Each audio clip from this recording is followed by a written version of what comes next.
বিগত সরকার সরকারি কর্মচারীদের, বিশেষ করে শিক্ষক শিক্ষাকর্মীদের বকেয়া মর্গ ভাতা দেওয়া নিয়ে যে টালবাহানা করেছে তা সবারই জানা।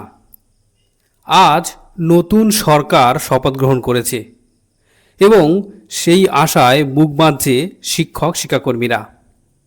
এ নিয়ে আনন্দবাজার পত্রিকায় একটি খবর প্রকাশিত হয়েছে, যেখানে বিভিন্ন শিক্ষক সংগঠনের নেতারা কি বলেছেন চলুন বন্ধুরা দেখে নেওয়া যাক। দেখুন বন্ধুরা, বিগত রাজ্য সরকার মর্গ ভাতা দেওয়ার বিষয়ে দ্বিচারিতা করেছে বলেও সরব হয়েছেন শিক্ষকরা। কারণ দফায় দফায় নবান্নে বৈঠকের পরেও বকেয়া মর্গ ভাতার জট খোলেনি। 9 মে বিজেপি সরকারের মুখ্যমন্ত্রী শুভেন্দু অধিকারী শপথ নিয়েছেন কলকাতার ব্রিগেড প্যারেড গ্রাউন্ডে। নতুন সরকারের কাছে শিক্ষকরা আবেদন জানাচ্ছেন বকেয়া মর্গ ভাতার বিষয়টি নিয়ে পদক্ষেপ করার।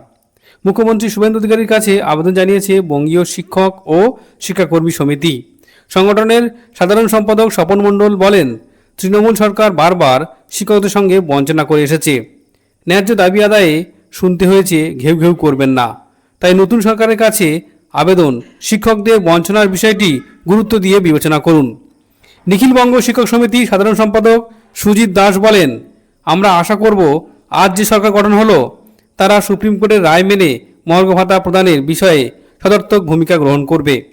বিজেপি টিচার্স সেলের শিক্ষক নেতা দীপল বিশ্বাস বলেন, তৃণমূল সরকারের মর্গ ভাতা দেওয়ার বিষয়ে অনীহা আমরা সকলেই দেখেছি। বিজেপির তরফ থেকেই আগেই ঘোষণা করা হয়েছিল সরকার গঠনের 45 দিনের মধ্যে কেন্দ্রীয় হারে মর্গ ভাতা এবং সপ্তম পে কমিশন চালু করা হবে। বিশ্বাস রাখুন, বিজেপি সরকারের কাছে যে প্রত্যাশা সেটা পূরণ হবে।